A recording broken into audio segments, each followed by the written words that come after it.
Hello students, तर बघा analogue इलेक्ट्रॉनिक्सच्या सिरीजचं हे आहे लेक्चर नंबर 12. लास्ट लेक्चरमध्ये आपण ॲनालॉग इलेक्ट्रॉनिक्समध्ये जे काही ट्रान्झिस्टर टॉपिक स्टार्ट केला होता. तर ट्रान्झिस्टर काय आहे, ट्रान्झिस्टरचे टाईप्स कोणते आहेत, ट्रान्झिस्टरशी असोसिएटेड कोणकोणत्या रिजन्स आहेत ट्रान्झिस्टर ऑपरेशनचे, ट्रान्झिस्टर ॲक्टिव्ह रिजनमध्ये कसं आहे, ट्रान्झिस्टर सॅच्युरेशन रिजनमध्ये केव्हा असेल, ह्या सर्व गोष्टी आपण बघितलेल्या आहेत. त्यानंतर ट्रान्झिस्टर ऑपरेशनचे डिफरंट मोड्स जसं की common emitter, common base, common collector, कोणामध्ये रेजिस्टन्स जास्त कोणामध्ये कमी, या सर्व गोष्टी आणि सोबत त्यांच्या कॅरेक्टरिस्टिक्स आपण काय केलेल्या आहेत, सर्व प्लॉट केलेले आहेत लास्ट लेक्चरपर्यंत. तर या लेक्चरमध्ये आपण ट्रान्झिस्टर बायसिंग म्हणजे काय, तर ट्रान्झिस्टरला एक्सटर्नल पॉवर सप्लाय कनेक्ट करणे, काय बायसिंग. तर ट्रान्झिस्टरचे आपण बघणार आहोत बायसिंग म्हणजे काय, तर बायसिंग म्हणजे काहीच नाही, नवीन प्रोसेस तीच ज्यामध्ये आपण काय करतो, डीसी पॉवर सप्लाय ॲड करणे. ही जी प्रोसेस आहे डीसी पॉवर सप्लाय ॲड करण्याची, त्या प्रोसेसला म्हणतो आपण बायसिंग. तर आपण ट्रान्झिस्टरची पाहणार डीसी बायसिंग, ज्यामध्ये आपण ट्रान्झिस्टरच्या डीसी कॅरेक्टरिस्टिक्स, ज्यामध्ये आपण प्रायमरली प्लॉट करणार लोड लाईन आणि operating point, load line and operating point, या दोन पॉइंटवर आपला फोकस असेल. कशामध्ये, प्रायमरली बायसिंगमध्ये. ओके, चला तर अगोदर काय करू, आपण डीसी बायसिंग करत असताना काय काय गोष्टी तुम्ही केअर घेतली पाहिजेत, कोणकोणत्या गोष्टी तुम्ही फॉलो केल्या पाहिजेत, काय काय प्रोसेस असते डीसी बायसिंग काढण्याची किंवा लोड लाईन प्लॉट करण्याची किंवा ट्रान्झिस्टरचं ऑपरेटिंग पॉइंट करण्याची, आपण ते पॉईंट्स लिहून घेऊ. मग त्यानंतर आपण एक एक बायसिंग काय करू समजून घेऊ. बघा, पहिले इथे हेडिंग टाकायचं आहे या चॅप्टरचं, याच्या लेक्चरचं आपलं जे काय असेल डीसी कॅरेक्टरिस्टिक्स, त्यालाच काय म्हणतात बायसिंग. हेडिंग टाकायचं आहे डीसी कॅरेक्टरिस्टिक्स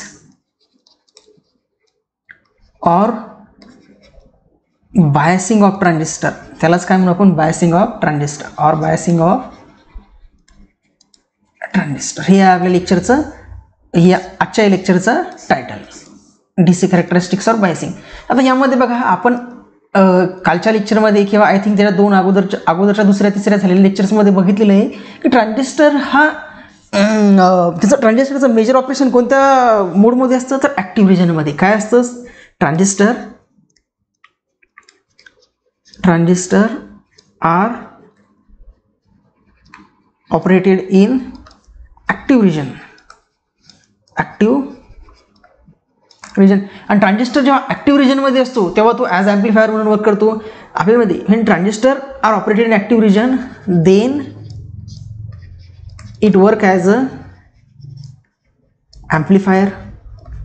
हे कुठं बघितलेलं आहे आपण, तुम्हाला जर आठवत असेल तर आपण एक टेबल काढला होता, active region, saturation region, cut off region, ज्यामध्ये ॲम्प्लिफायर वर्क करतो, एकामध्ये ऑन स्विच, एकामध्ये ऑफ स्विच, एकामध्ये डी ॲम्प्लिफायर, ते आपण लिहिलेलं होतं. तर ट्रान्झिस्टर ज्यावेळेस ॲक्टिव्ह रिजनमध्ये असतो, कोणत्या ॲक्टिव्ह रिजनमध्ये, तेव्हा ट्रान्झिस्टर हा वर्क करतो असतो ॲज अ ॲम्प्लिफायर. मग ट्रान्झिस्टरला ॲक्टिव्ह रिजनमध्येच ऑपरेट करणे म्हणजे, किंवा ट्रान्झिस्टरला ॲम्प्लिफायरचंच ऑपरेशन त्याचं ऑपरेट करण्यासाठी आपल्याला त्याला ॲक्टिव्ह रिजनमध्ये बाउंड करून ठेवणं काय मस्ट आहे. मग ट्रान्झिस्टरला या ॲक्टिव्ह रिजनमध्येच बाउंड करून ठेवण्याचं जे काम करतं ते कोण करतं, तर बायसिंग केलं जातं. बायसिंग म्हणजेच काय, तर एक्सटर्नल पॉवर सप्लाय कनेक्ट करून आपण काय करतो, तर ट्रान्झिस्टरला ॲक्टिव्ह रिजनमध्येच तो राहिला पाहिजेत, त्यासाठी काय करतो आपण, एक्सटर्नल पॉवर सप्लाय त्या सर्किटला कनेक्ट करतो. आणि त्याच प्रोसेसला म्हणतो मग आपण बायसिंग. त्याच प्रोसेसला काय म्हणतो, बायसिंग. यामध्ये केलेलं आपण transistor operated in active region then it work as amplifier which increase. Amplifier मग काय करतो, which increase the strength of AC signal, which increase the strength of AC signal. Amplifier काय करतो, AC सिग्नलचे स्ट्रेंथ इन्क्रीज करतो. Amplifier काय करतो, AC सिग्नलचे स्ट्रेंथ इन्क्रीज करतो. मग ट्रान्झिस्टरला ॲक्टिव्ह रिजनमध्ये बाउंड करून ठेवण्यासाठी किंवा ट्रान्झिस्टरचं बेटर ॲम्प्लिफिकेशन पर्पजसाठी त्याला ॲक्टिव्ह रिजनमध्ये बाउंड करून ठेवण्यासाठी आपण काय करतो, त्याला एक्सटर्नल पॉवर सप्लाय कनेक्ट करतो. बघा नेक्स्ट पॉईंटमध्ये काय करणार आपण, to operate as a better amplifier we have to bias transistor in active region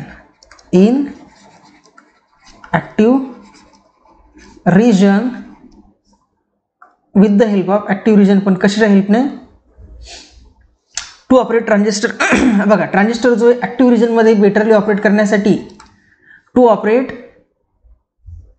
As better amplifier, we have to bias a transistor in active region with the help of external power supply. External power supply. आपण काय करतो, external power supply किंवा external बॅटरीच्या हेल्पने ट्रान्झिस्टरला active region मध्ये काय करून देतो, बायस करून देतो. काय करून देतो, बायस, जेणेकरून तो ऍक्टिव्ह रिजन मध्ये जर राहिला तर आपल्यासाठी तेच चांगलं आहे. का, कारण जोपर्यंत तो ऍक्टिव्ह रिजन मध्ये असेल तोपर्यंत तो ॲज ॲम्प्लिफायर म्हणून वर्क करेल. ट्रान्झिस्टरला ॲम्प्लिफायर वर्किंग करणे हेच आपलं काय असतं, मोटिव्ह. मग त्यासाठी आपल्याला काय करावं लागतं, ट्रान्झिस्टरची बायसिंग करावी लागते. काय करावं लागतं, बायसिंग. बायसिंग म्हणजे काय, तर एक्सटर्नल पॉवर सप्लायचं कनेक्शन त्याला द्यावे लागतं. मग आता ट्रान्झिस्टरला एक्सटर्नल पॉवर सप्लाय कनेक्ट करण्याच्या डिफरंट मेथड्स आहेत. There are different methods. त्यापैकी काही मेथड्स आपण बघूया. देअर आर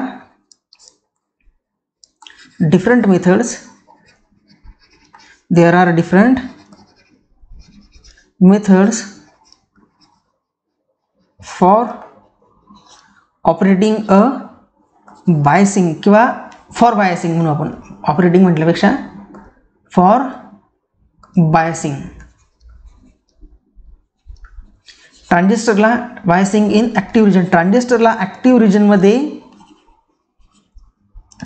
या ऍक्टिव्ह रिजनमध्ये बायस करून ठेवण्यासाठी काय आपल्याकडे डिफरंट मेथड्स आहेत. त्या डिफरंट मेथड्समध्ये कोणकोणते आहेत तर बघा, पहिली जी मेथड आहे त्यापैकी ती पहिली मेथड ज्याला म्हणतो आपण डायरेक्ट बायसिंग और fix biasing.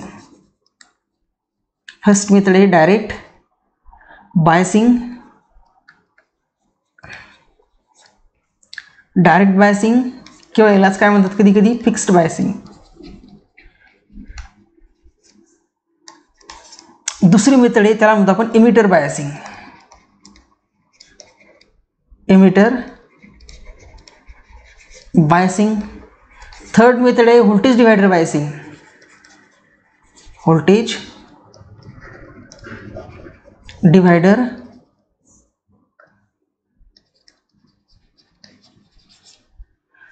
बायसिंगचं spelling BAI I think.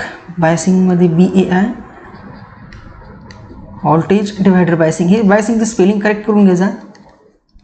BAISING एकदा पुस्तकामध्ये चेक करून घ्यायचं तरी, बट आय थिंक बायसिंगचं BAI असलं पाहिजे. बायसिंग BI असेल का BSING नाही, biasing. Okay, voltage divider biasing. त्यानंतर आहे emitter follower biasing. Emitter follower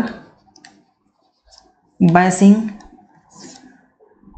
and so on. आणि 5 नंबरची जी ते आपण काय करू, समोर बघू जी कोणती येते. 5 नंबरच्याला आपण ETC म्हणू. 5 नंबरच्याला काय म्हणू, ETC. आता आपण काय करू, अगोदर रूल्स लिहून घेऊ काही, की DC कॅरेक्टरिस्टिक्स किंवा DC ॲनालिसिस जर ट्रान्झिस्टरचं आपल्याला करायचं असेल तर त्या DC ॲनालिसिस करत असताना आपल्याला कोणकोणत्या गोष्टींची गरज आहे म्हटल्यापेक्षा कोणकोणत्या गोष्टी आपल्याला लक्षात ठेवाव्या लागतात, जेणेकरून आपल्याला त्या गोष्टी जर का क्लिअरली लक्षात असतील तर आपण ट्रान्झिस्टरच्या DC कॅरेक्टरिस्टिक्स काय करू शकतो, व्यवस्थित प्लॉट करू शकतो. तर बघा, नेक्स्ट स्लाइड मी ओपन करतो. यामध्ये लिहू आपण important instructions. Important instructions for DC characteristics. For DC characteristics. DC characteristics किंवा यामध्ये काय काढायचं असतं आपल्याला सगळ्यात महत्त्वाचं म्हणजे Q point and load line. आता क्यू पॉइंट काय आहे, लोड लाईन काय आहे, तर हे कसं येत निघतात हे आपण काय करू, वन बाय वन काय काय कॅरेक्टरिस्टिक्समध्ये पाहत चालू. हे काय येतं, इम्पॉर्टंट इन्स्ट्रक्शन. त्या इम्पॉर्टंट इन्स्ट्रक्शनमध्ये पहिली इम्पॉर्टंट इन्स्ट्रक्शन काय आहे बघा, तर जेव्हा आपल्याला DC कॅरेक्टरिस्टिक्स प्लॉट करायचे असतील काय, तर DC कॅरेक्टरिस्टिक्स, तेव्हा त्या ट्रान्झिस्टर सर्किटमध्ये असणारी सगळेच्या सगळे कॅपॅसिटर काय करायचे, ओपन करायचे. काय करायचंय, open all the capacitors. Open all the capacitors in the circuit and short all the inductor. जर त्या सर्किटमध्ये कॅपॅसिटर्स असतील तर सगळेच्या सगळे कॅपॅसिटर काय करायचे, ओपन करायचे. म्हणजे जिथे कॅपॅसिटर असतील तिथे सर्किट ब्रेक करून टाकायचे आणि जिथे इंडक्टर्स असतील तिथे सर्किट काय करायचे, शॉर्ट करायचे. जिथे कॅपॅसिटर असतील त्याला ओपन करायचं आणि जिथे इंडक्टर असेल ते सर्किट काय करायचं, शॉर्ट करायचं. ही पहिली स्टेप्स कशामध्ये, DC कॅरेक्टरिस्टिक्स प्लॉट करत असताना. दुसरी काय करायचंय की किर्चॉफ्स व्होल्टेज लॉ यूज करायचा आहे. कोणत्या लूपमध्ये, इनपुट लूपमध्ये. काय करायचंय, used Kirchhoff's voltage law in input loop in active region, input loop in active region म्हणून आपण त्याला इन ऍक्टिव्ह रिजन. आणि आपल्याला माहिती ऍक्टिव्ह रिजन मध्ये काय असतं तर बेस इमिटर व्होल्टेजची व्हॅल्यू असते 0.1. ऍक्टिव्ह रिजन मध्ये बेस इमिटरची व्हॅल्यू किती आहे 0.7 volt. Use Kirchhoff's voltage law in input loop in active region, ज्या ऍक्टिव्ह रिजन मध्ये बेस इमिटर व्होल्टेज असतं 0.7 volt and calculate base current IB and calculate base current IB. ही दुसरी process. DC characteristics plot करत असताना पहिल्या प्रोसेसमध्ये सर्किटमध्ये असणारे सगळे कॅपॅसिटर ओपन करायचे, सगळे इंडक्टर शॉर्ट करायचे. दुसऱ्या प्रोसेसमध्ये इनपुट लूपमध्ये KVL यूज करायचा आणि KVL यूज करत असताना बेस इमिटर व्होल्टेज घ्यायचं 0.7 व्होल्ट कोणत्या रिजनमध्ये ऍक्टिव्ह रिजनमध्ये, आणि बेस करंट IB ची व्हॅल्यू काय करायची आहे कॅल्क्युलेट करायची. बेस करंट IB ची व्हॅल्यू काय करायची आहे कॅल्क्युलेट करायची. मग थर्ड स्टेपमध्ये काय करायचं आहे KVL आउटपुट लूपमध्ये यूज करायचा. Use KVL in output loop and find VCE collector emitter voltage and IC. Kirchhoff's voltage law use करायचा आउटपुट लूपमध्ये आणि कलेक्टर इमिटर व्होल्टेज आणि कलेक्टर करंट कॅल्क्युलेट करायचा. कलेक्टर इमिटर व्होल्टेज आणि कलेक्टर करंट जर का तुम्ही कॅल्क्युलेट केला तर हे कलेक्टर इमिटर व्होल्टेज आणि कलेक्टर करंट म्हणजेच काय असतं तर VCQ आणि ICQ. These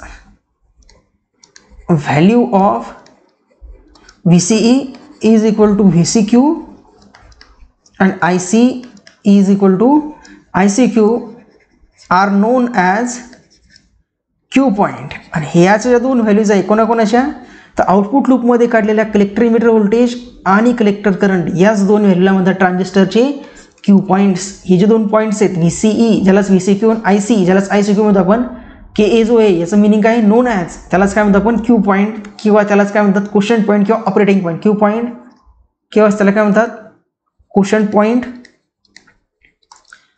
किंवा त्याचं नाव काय आहे ऑपरेटिंग पॉईंट. मग जर तुम्हाला एक्झाममध्ये Q पॉईंट काढा ऑपरेटिंग पॉईंट काढा एखाद्या ट्रान्झिस्टर बायसिंगचा जर विचारलं तर काय काढायचं सरळ सरळ तर आउटपुट लूपचं व्होल्टेज आणि आउटपुट लूपमधून फ्लो होणारा करंट जर तुम्ही काढला तर त्या दोन व्हॅल्यूज ज्या असतील त्या दोन व्हॅल्यूज म्हणजे काय तर Q पॉईंट किंवा ऑपरेटिंग पॉईंट आहे ट्रान्झिस्टरचा. आणि तो Q पॉईंट किंवा ऑपरेटिंग पॉईंट कशामध्ये निघतो तर डीसी कॅरेक्टरिस्टिक्समध्ये. कशामध्ये निघतो बघा इथे काय करताय आपण डीसी कॅरेक्टरिस्टिक्स. आता थर्ड पॉईंट. त्यानंतर चौथा पॉईंट काय आहे जर तुम्हाला विचारलं असेल त्यामध्ये की maximum value of collector current आणि maximum value of collector voltage तर त्या maximum value of collector current आणि मॅक्सिमम व्हॅल्यू ऑफ कलेक्टर व्होल्टेजला म्हणतो आपण सॅच्युरेशन. बघा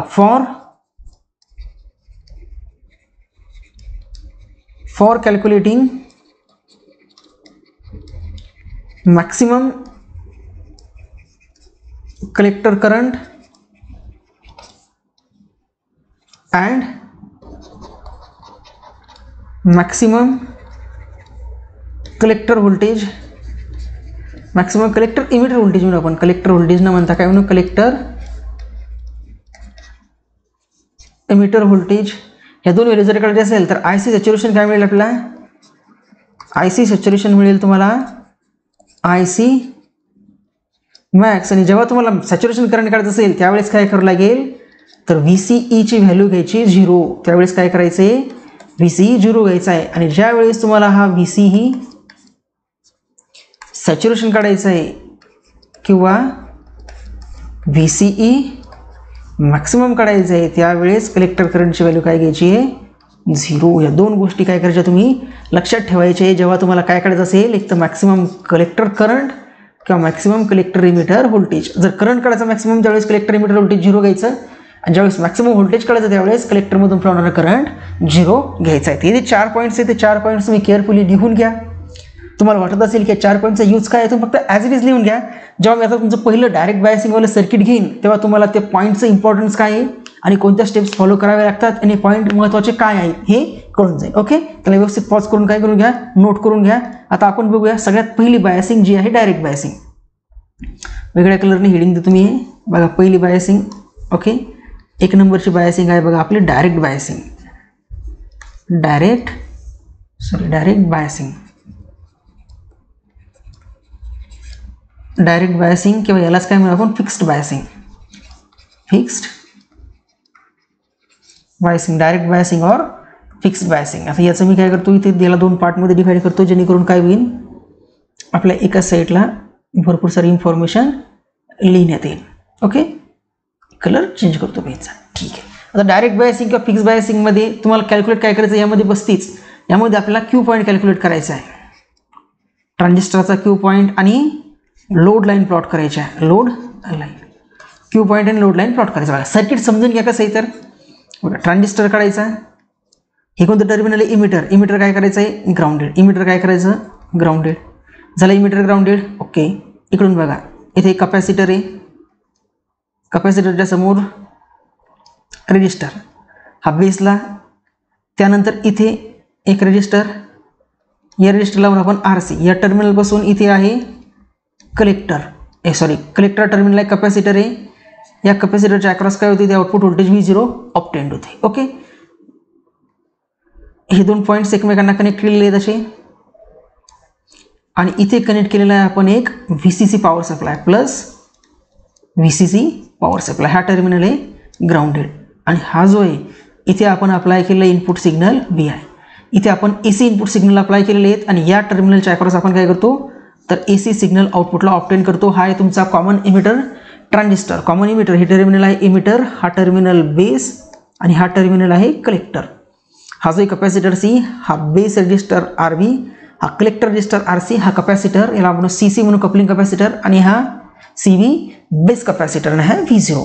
यामध्ये काय करायचं आहे आपल्याला, यामध्ये करायचं आपल्याला क्यू पॉईंट आणि या ट्रान्झिस्टर ऑपरेशनची लोड लाईन काय करायची आहे, प्लॉट करायची. ट्रान्झिस्टर ऑपरेशनची लोड लाईन प्लॉट करायची. बघा समजून घ्या. सगळ्यात अगोदर याला काय करायचं, स्टेप बाय स्टेप जायचे. पहिली स्टेप्स काय सांगत होती आपल्याला, स्टेप फर्स्ट काय सांगत होती, स्टेप फर्स्ट सांगत होती की सर्किटमधले कॅपॅसिटर काय करायचे, ओपन, आणि इंडक्टर काय करायचे, शॉर्ट. पहिल्या स्टेपमध्ये कॅपॅसिटर ओपन आणि इंडक्टर शॉर्ट. बघा कॅपॅसिटर दिसत आहेत, हे एक आणि हा एक, 2 कॅपॅसिटर दिसतात बघा सर्किटमध्ये. हा एक कॅपॅसिटर दिसतो इथे आणि हा दुसरा कॅपॅसिटर दिसतोय. हे दोन्ही कॅपॅसिटर काय करायचे, शॉर्ट ओपन करून टाकायचे. ओपन करून टाकायचे म्हणजे तिथून सर्किट काय करायचं, ब्रेक. इंडक्टर सर्किटमध्ये नाही तसं सध्या याचा विचार करायचा का नाही. बघा आता मॉडिफाईड सर्किट कसं बनेल, तर मॉडिफाईड सर्किट मी इकडे प्लॉट करतोय. बघा मॉडिफाईड सर्किट कसं बनेल, हा इमिटर टर्मिनल केलेला आपण grounded. Okay, emitter terminal grounded. त्यानंतर आता हा जर शॉर्ट केला तर हा VCC डायरेक्टली अटॅच होईल. म्हणजे हा टर्मिनल काय असेल, हा असेल तुमचा प्लस VCC. हा काय असेल, प्लस VCC. प्लस VCCच्या समोर हा असेल तुमचा बेस रजिस्टर RB. यामधून फ्लो होणारा करंट असेल बेस करंट IB. इकडे असेल परत हा प्लस VCC, यामधून फ्लो होणारा करंट असेल IC, हा रजिस्टर RC. आणि समोरचा हा कॅपॅसिटर ओपन केला म्हणजे समोर सर्किट असेल का, नाही. समोर सर्किट असेल का, नाही. बघा या 2 टर्मिनलच्या अक्रॉस कोणतं व्होल्टेज असेल, या 2 टर्मिनलच्या अक्रॉस असेल तुमचं बेस इमिटर व्होल्टेज. त्याची व्हॅल्यू किती सांगितलेली आपण, तर या 2 टर्मिनलच्या अक्रॉस असेल बेस इमिटर आणि त्याची व्हॅल्यू 0.7. या 2 टर्मिनलच्या अक्रॉस जे व्होल्टेज असेल ते कोणतं असेल तुमचं कलेक्टर इमिटर व्होल्टेज VCE. यामधून फ्लो होणारा करंट कोणता असेल तर इमिटर करंट. यामधून फ्लो होणारा करंट असेल इमिटर करंट. तर हे जे सर्किट अशा प्रकारे मॉडिफाईड होईल. बघा करंट पॉझिटिव्ह कडून फ्लो होते म्हणजे हे टर्मिनल असेल प्लस, हे मायनस. करंट इकडे जातोय म्हणजे हे असेल प्लस, हे मायनस. इथून करंट फ्लो होते म्हणजे हे असेल प्लस आणि हे टर्मिनल असेल मायनस. हे टर्मिनल असेल प्लस आणि हे टर्मिनल मायनस. तर अशा पद्धतीने काय होईल, मग हे सर्किट पहिल्या स्टेपचा यूज करून मॉडिफाईड होईल. पहिल्या सर्किटचा यूज करून काय करून, म्हणजे पहिल्या स्टेपचा यूज करून मॉडिफाईड. सेकंड स्टेप काय सांगते आपल्याला, सेकंड स्टेप सांगते की इनपुट लूप जी ही की हा बेस आणि इमिटर यामध्ये KVL यूज करायचा आणि बेस करंट काढायचा आहे. त्यामध्ये नंतर काय यूज करायचं, बेस इमिटर व्होल्टेजची व्हॅल्यू घ्यायची आहे 0.7 व्होल्ट. मग आपण काय करू, यूज करू KVL in input loop. Use KVL in input loop. बघा इनपुट लूपमध्ये KVL काय सांगेल, बघा इथे तुम्हाला दिसतंय की प्लस VCC, याच्या अगोदर कोणतं टर्मिनल असेल, मायनस VCC. मग त्या अगोदर टर्मिनल असेल मायनस VCC. करंट आणि रेजिस्टर सेम डायरेक्शनने, सो IR ड्रॉप कसा असेल प्लस, तो काय असेल मग IB RB. इकडे पॉवर सप्लायचं कोणतं टर्मिनल आहे, प्लस. म्हणजे हा काय असेल तुमचा प्लस VBE. आणखी समोर आहे काही नाही, इज इक्वल टू 0. KVL काय सांगतो की सर्किटमध्ये असणारे सगळे all external supply plus IR ड्रॉप्सची ॲडिशन किती असते, 0. IR ड्रॉपची ॲडिशन किती असते, 0. मग आपल्याला काय करायचं आहे, आय बी. सो ही मायनस आणि प्लस टर्म तिकडे पाठवा, म्हणजे काय मिळेल तुम्हाला बघा, हा I B into R B is equal to V C C minus V B E. आपल्याला आय बी पाहिजे, सो आर बीने काय करू आपण त्याला डिव्हाइड करू. आर बीने जर तिकडे डिव्हाइड केलं तर काय मिळेल बघा,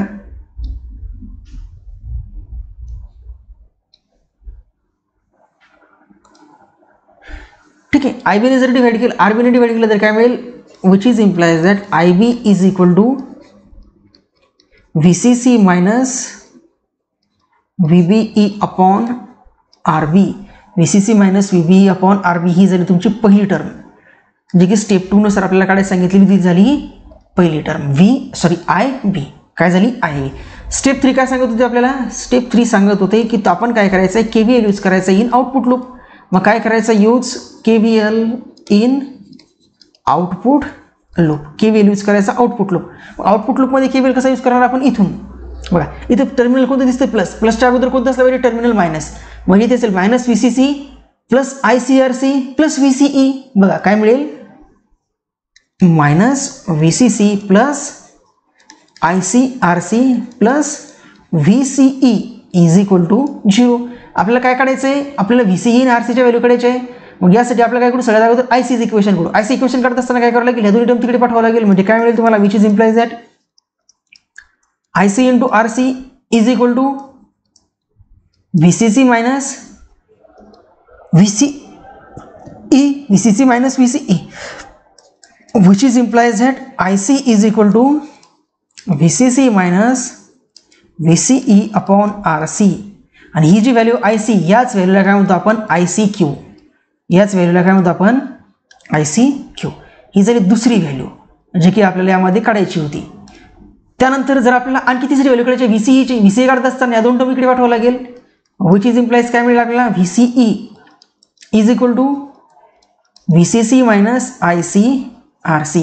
VCC मायनस IC RC हे झालं मग तुमच्या. आणि ही VCEचीच व्हॅल्यू म्हणजे काय, तर VCQ. ही VCEचीच व्हॅल्यू म्हणजे काय, तर हा आहे VCQ. हीच VCEची व्हॅल्यू म्हणजे आहेत VCQ. म्हणजे ज्या 3 व्हॅल्यू ज्या आपल्याला काढायच्या सांगितल्या होत्या त्या. मग VCE किंवा VCQ आणि IC किंवा ICQ हे दोन पॉईंट काय देतात बघा. हा जो पॉईंट आहे कोणता, ICQ VCQ, हा पॉईंट म्हणजे काय तुमचा Q पॉईंट. हा पॉईंट म्हणजे काय, Q पॉईंट. जर आपल्याला यामध्ये त्यांनी सांगितलेलं असेल की IC सॅच्युरेशन, तर IC सॅच्युरेशन करत असताना काय करावं लागतं आपल्याला, हा VCE 0 पुट करावं लागतं. मग IC सॅच्युरेशन किती मिळेल तुम्हाला, तर IC सॅच्युरेशन मिळेल VCC upon RC. VCC upon RC.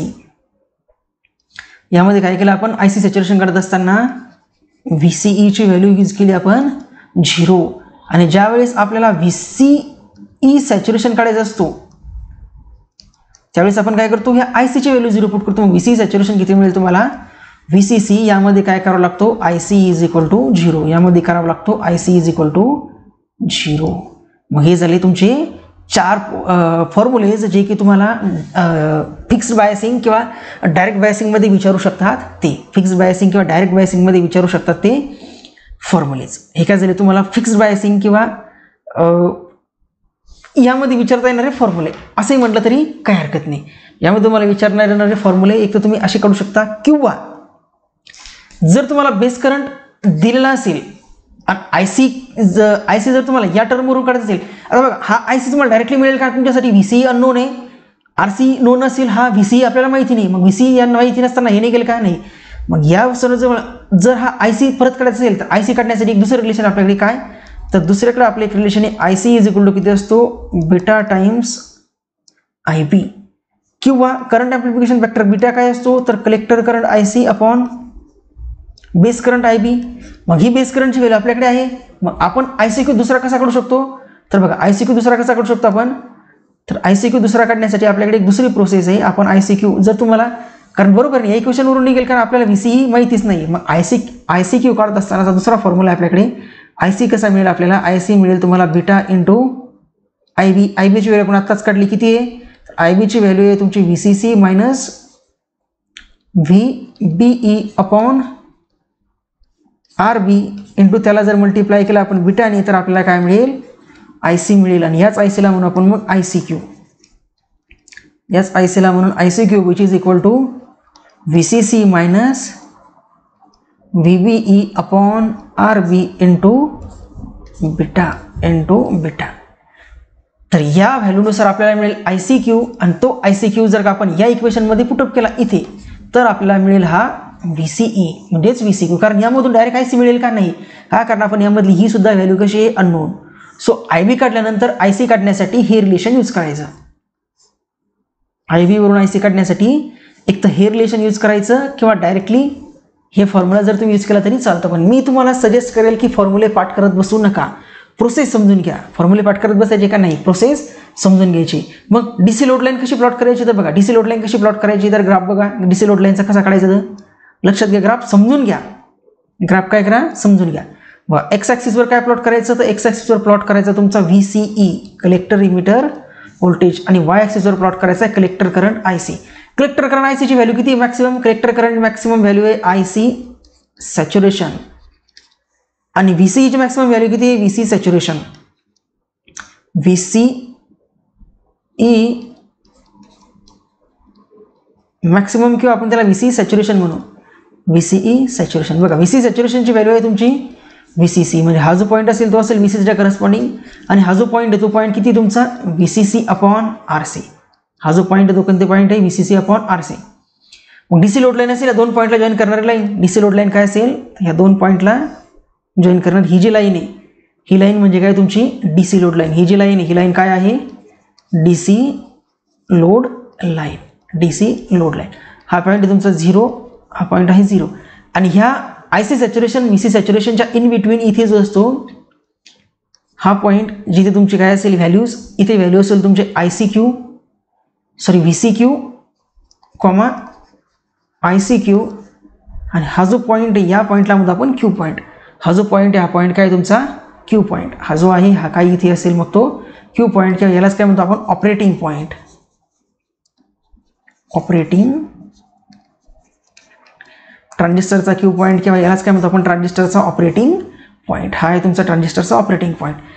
Okay तर अशा पद्धतीने तुम्हाला काय करायचं असं प्लॉट करायचं असतं. आता यामध्ये काय केलं आपण कन्सेप्ट शिकला, याच्यामध्ये काय केलं आपण कन्सेप्ट शिकून घेतला. आता कन्सेप्ट शिकला तो कन्सेप्ट आपल्याला यूज करावा लागेल ना. चला तर कन्सेप्ट यूज करू आपण आणि क्वेश्चन सॉल्व्ह करू. एक बघा जे आपण मागच्या 2-3 स्लाइड्समध्ये शिकलेलो आहे काय की डीसी कॅरेक्टरिस्टिक्समध्ये फिक्स बायसिंगचं त्याच्यावरच असोसिएटेड क्वेश्चन्स आहे ॲज इट इज. बघा क्वेश्चन्स काय करायचं यामध्ये तोच काय करायचं आहे आपल्याला. बघा दिलेलं आहे आपल्याला बीटाची व्हॅल्यू दिलेली आहे 50, करंट ॲप्लिकेशन फॅक्टर बीटा दिलेलं आहे तुम्हाला 50. काय करायचं आपल्याला क्यू पॉईंट प्लॉट करायचे. काय करायचं आहे क्यू पॉईंट काढायचा आहे. ट्रान्झिस्टर बघा दिलेलं आहे खाली तुम्हाला.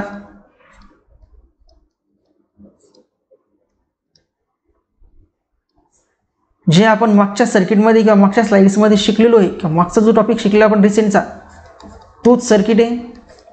फक्त इथे काय आहे तर इथे तुम्हाला नंबर्स दिलेले आहेत. बघा ह्या कलेक्टरची व्हॅल्यू ह्या कॅपॅसिटरची व्हॅल्यू दिलेली आहे 10 मायक्रोफॅरेड. हा जो रजिस्टर आहे हा दिलेला आहे तुम्हाला 2.2 किलो ओहम. 2.2 किलो ओहम हा इथे कॅपॅसिटर आहे, हा रजिस्टर आहे.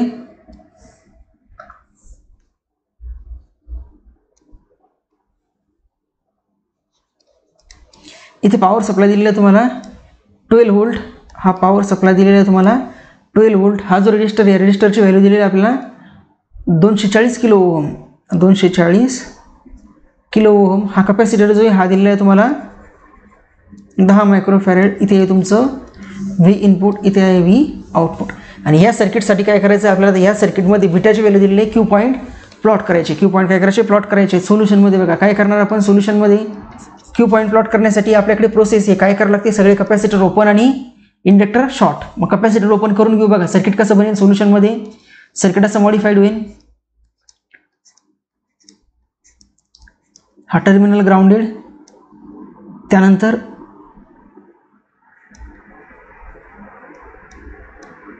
इथे कॅपॅसिटर आहे तुमचा 2.2 किलो ओहम. ही बॅटरी आहे तुमची प्लस 12 व्होल्ट. त्यानंतर इथे हा रजिस्टर 240 किलो ओहम. यामधून फ्लो होणारा करंट असेल base current I B.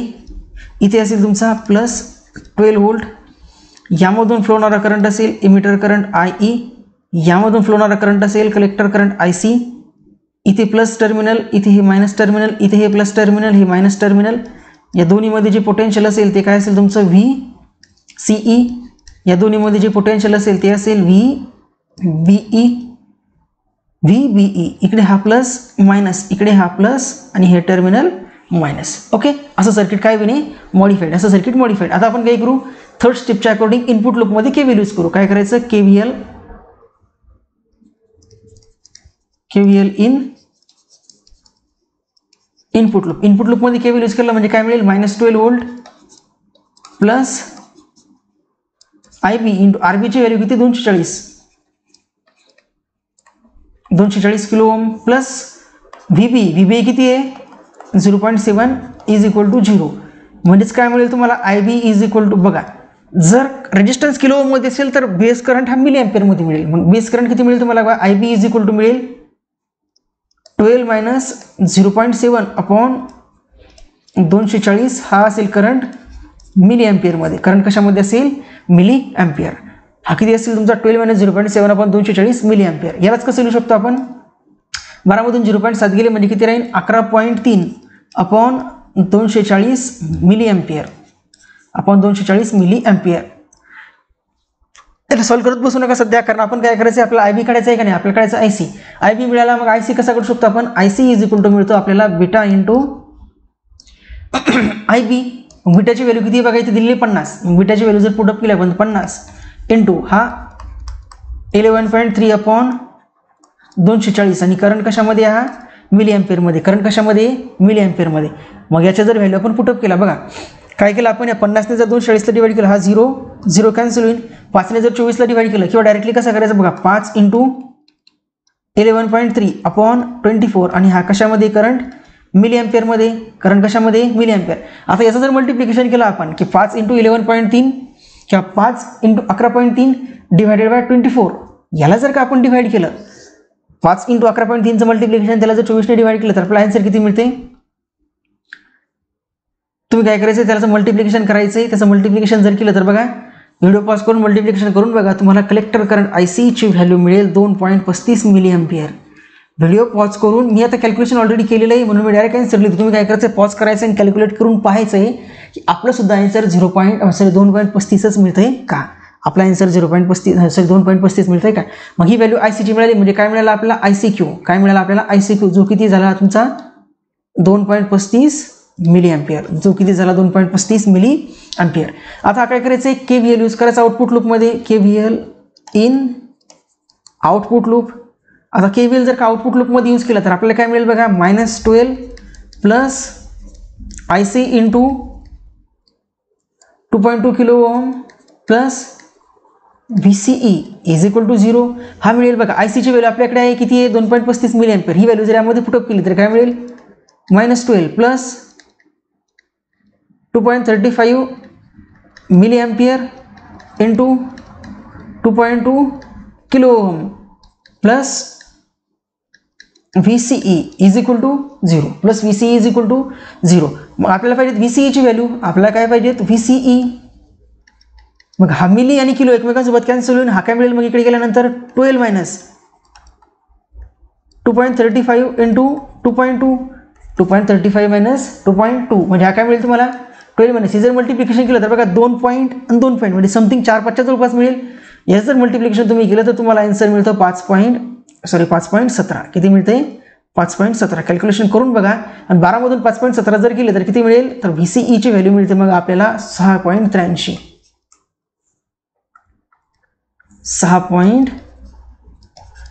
Volt. VCE values म्हणजेच काय, तर तुमचा जो आहे VCQ तो किती मिळाला, VCQ 6.83 व्होल्ट. VCQ किती मिळाला 6.83 व्होल्ट आणि ICQ किती मिळाला 2.35 मिली एम्पियर. 2.35 मिली आणि VCQ मिळाला 2.83 व्होल्ट. म्हणजे तुमचे क्यू पॉईंट काय झाले, क्यू पॉईंट जो झाला तर क्यू पॉईंट या ट्रान्झिस्टरचा जो आपल्याला विचारलेला तो किती झाला, तर क्यू पॉईंट झाला आपला 6.83 व्होल्ट, 2.35 मिली एम्पियर.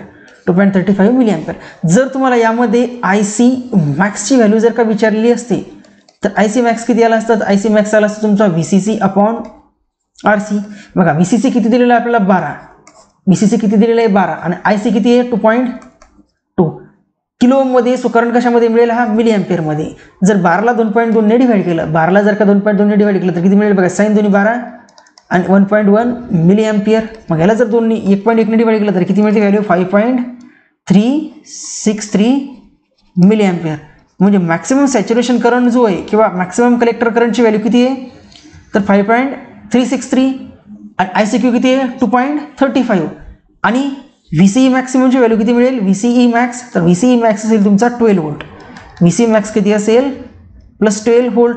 मग जर का आपल्याला यामध्ये लोड लाईन विचारलेलं नाही आहे, जर का लोड लाईन विचारले असतं तर लोड लाईन कशी प्लॉट केली असती तुम्ही, तर बघा लोड लाईन कशी प्लॉट केली असती तर सिंपल असं असते लोड लाईन. यामध्ये हा कोणता आहे तुमचा VCE, इथे असते तुमची 12 व्होल्ट व्हॅल्यू +12 व्होल्ट आणि इथे असते तुमची 5.36 हे असतं व्होल्ट्समध्ये आणि हा असतो तुमचा कलेक्टर करंट मिली एम्पियरमध्ये. कलेक्टर करंट मिली एम्पियरमध्ये. या दोन पॉईंटला जॉईन करणारी जी लाईन असेल त्या लाईनलाच काय म्हणतो आपण DC load line. DC load line कशी असते ही अशी, DC लोड लाईन ही अशी असते. इथे कुठेतरी काय असतं मग तुमचा ऑपरेटिंग पॉईंट. जो ऑपरेटिंग पॉईंटचा एक्स कॉर्डिनेट किती असता, हा एक्स कॉर्डिनेट असता 6.83 6.83 असता 6.83 आणि हा वाय कॉर्डिनेट किती असतं त्याचा, किंवा यालाच आपण काय करूया डॉटेड लाईनने दाखवू.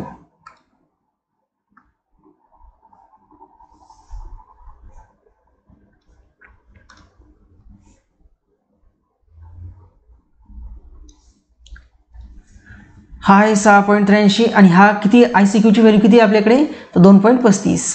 हे आहे तुमचे 2.35 आणि हा जो पॉईंट आहे या पॉईंटचे कॉर्डिनेट काय मिळतील 6.83 व्होल्ट, 2.35 मिली एम्पियर. आणि हा जो पॉईंट या पॉईंटलाच काय म्हणतो आपण क्यू पॉईंट. आणि ही जी लाईन या लाईनला काय म्हणतात तर लोड लाईन.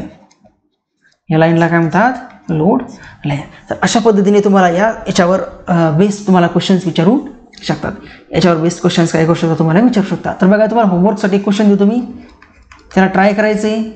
होमवर्कसाठी क्वेश्चन्स आहे बघा. ट्रान्झिस्टरमध्ये तुम्हाला बीटा दिलेला आहे 100, बीटा दिलेला आहे 100. यामध्ये ते सारखेच डायग्राम आहे. या डायग्रामला थोडं मॉडिफिकेशन करून तुम्हाला देतो मी. क्वेश्चन्स ट्राय करायचं आहे. हा क्वेश्चन्स घरी काय करायचं आहे ट्राय, कारण जोपर्यंत तुम्ही होमवर्क करणार नाही, क्वेश्चनची प्रॅक्टिस करणार नाही, तोपर्यंत तुम्ही कन्सेप्ट क्लासमध्ये किती शिकून काही महत्त्व आहे का नाही. कन्सेप्ट क्लासमध्ये किती शिकले तर तुम्ही त्याला काही जास्त महत्त्व नाही. हा जो रजिस्टर आहे याची व्हॅल्यू घ्या तुम्ही 2 किलो ओम. इथे कॅपॅसिटर घ्या 5 मायक्रोफॅरेडचा. या कॅपॅसिटरचा बाकी काही रोल नाही आहे, फक्त तरी घेऊन घ्या काय हरकत नाही. इकडे हा कॅपॅसिटर हा पण घ्या 5 मायक्रोफॅरेड. ओके थोडी क्रॉसमध्ये होती लाईन आहे. हा जो रजिस्टर आहे या रजिस्टरची व्हॅल्यू घ्या तुम्ही 200 किलो ओम. 200 kilo ohm. आणि इथे काय करायची अशी बॅटरी अटॅच करायची. इथे ही बॅटरी जी आहे ही बॅटरी घ्या तुम्ही 20 व्होल्टची. ही बॅटरी घ्या 20 व्होल्टची. ओके इथे तुमचं इनपुट. हा मी रॅन्डम क्वेश्चन दिले, याचे आन्सर मला माहिती नाही, याचे आन्सर्स मला माहिती नाही, तर तुम्ही काय करायचं त्याला ट्राय करायचं. काय करायचं यामध्ये तेच क्यू पॉईंट आणि लोड लाईन. क्यू पॉईंट आणि लोड लाईन काय करायचं आहे प्लॉट करायचा. हा क्वेश्चन्स रॅन्डम आहे, हा मी नेक्स्ट क्लासमध्ये डिस्कस करणार नाही. हा तुमच्यासाठी होमवर्क क्वेश्चन आहे, स्वतःच आन्सर करायचं आहे आणि तुमचे जे काही आन्सर्स असतील ते तुम्ही मग ग्रुपमध्ये पाठवू शकता की असं आम्ही कॅल्क्युलेट केलं, आन्सर चेक करा. मग मी एखाद्याने काढलेला आन्सर व्हेरीफाय करून सांगेल की बरोबर आहे की चुकीचं आहे. बरोबर जर म्हटलं तर मग सगळ्यांनी चेक करायचं की तसे जर आन्सर असतील तर बरोबर आहे, आणि जर तसे आन्सर येत नसतील तर मग आपलं काहीतरी चुकलेले आहे. तर याला काय करायचं तुम्ही ॲज अ होमवर्क क्वेश्चन घ्या. याला सुद्धा एक होमवर्क क्वेश्चन घेऊन काय करायचं आहे सॉल्व्ह करायचं आहे आणि कॅल्क्युलेट करून बघा क्यू पॉईंट काय मिळतात, क्यू पॉईंट काय मिळतात. ओके सो आता नेक्स्ट लेक्चरमध्ये आपण नेक्स्ट बायसिंगची प्रोसेस शिकू. यामध्ये आपण कोणती बायसिंग शिकली, यामध्ये शिकली आपण डायरेक्ट बायसिंग. यामध्ये कोणती बायसिंग घेतली डायरेक्ट. आता नेक्स्ट लेक्चरमध्ये वेगळी बायसिंग घेऊ, त्यानंतरच्या लेक्चरमध्ये वेगळी बायसिंग. एकदा सगळ्या DC कॅरेक्टरिस्टिक संपल्या की मग राहतात ट्रान्झिस्टरच्या AC कॅरेक्टरिस्टिक्स. ट्रान्झिस्टरच्या AC कॅरेक्टरिस्टिक्सवर बेस सेटमध्ये भरपूर वेळा प्रश्न आलेले आहेत. सेटचे प्रिव्हियस सेटचे क्वेश्चन सुद्धा आपण घेऊ, त्यात काही अडचण नाही. डायरेक्ट म्हणजे डीसी कॅरेक्टरिस्टिक्सवर आतापर्यंत लिमिटेड क्वेश्चन चालले, पण एसी कॅरेक्टरिस्टिक्सवर तुम्ही जर पाहिलं तर सेटमध्ये फ्रिक्वेंटली क्वेश्चन विचारतात. तर एसी कॅरेक्टरिस्टिक्स आपल्यासाठी महत्त्वाचं आहे, डीसी कॅरेक्टरिस्टिक्स सुद्धा महत्त्वाचं आहे. असं गरजेचं नाही की आतापर्यंत विचारलेली म्हणजे इथून पुढे विचारणार नाहीत का, विचारू शकतात. सो आपण हाई पॉईंट टॉपिक चांगल्या व्यवस्थित करायचं आहे, बट याच्यावर मेजर लक्ष द्यायचं आहे. कारण सेट काय करतात तर मागच्या वर्षी अशा सलग 2-3 वर्षामध्ये ज्या विचारलेले टॉपिक्स आहे तिथेच काय करत असतात, त्याच्या आसपासच प्रश्न बनवतात. त्यासाठी प्रिव्हियस इयर क्वेश्चन्स जे आहेत PYQs, त्या PYQचं अनालिसिस करणे खूप महत्त्वाचं आहे. कारण सेट काय करते की सेटचे जे पेपर काढणारे लोक आहेत ते काय करतात, मागच्या 2 ते 3 वर्षाच्या पेपरचं अनालिसिस करतात आणि पाहतात की ते 2 ते 3 वर्षाच्या पेपर्समध्ये कोणत्या पॉईंटला धरून प्रश्न विचारलेले आहेत, त्याच्याशी असोसिएटेड असणारे त्याच्याशी निगडीत पॉईंटवरच ते प्रश्न बनवतात. ओके, सो याला तुम्ही ट्राय करा. नेक्स्ट लेक्चरमध्ये आपण नेक्स्ट बायसिंग घेऊ आणि अशीच 1 बाय 1 एक टॉपिक काय करत जाऊ, कंप्लीट करत जाऊ. Okay, thank you.